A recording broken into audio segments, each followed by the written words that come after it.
Nosaltres fem els cursos de cata perquè ens agrada fer això i perquè creiem que és una faceta que no es fa, que no es toca prou bé. O sigui, al món del vi li falta divulgació i li falta que arribi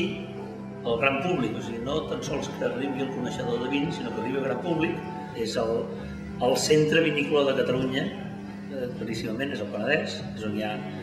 la quantitat més important d'hectàrees, de cellers, d'exportadors i tot. Si nosaltres podem fer el curs en català, castellà, anglès, francès, italià, finès,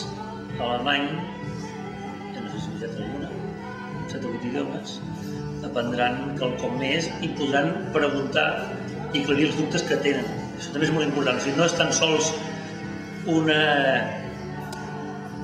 una relació de professor explica-alumne, sinó és un col·loqui entre, diguem-ne una mica, el món del vi i els consumidors, una mica de col·loqui interactiu, no? Moltes vegades saben més de vins els anglosaxons que els mediterranis, moltes vegades, perquè els mediterranis coneixem els vins locals,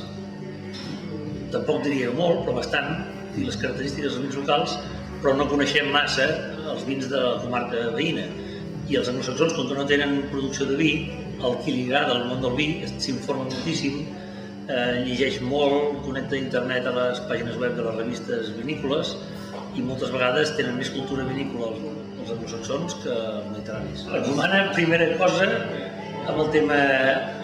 perfums, no anar massa perfumat i, evidentment, no es pot fumar durant la cata.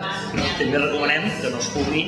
abans d'entrar a la cata. La gent és una activitat molt gratificant perquè ells comproven en si mateixos els aromes, els gustos dels vins, ells els comenten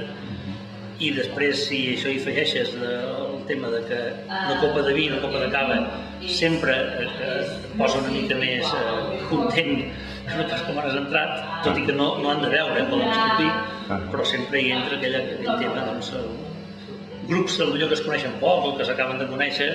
acaben al tast amb més confiança en tothom. I l'enòleg ha de saber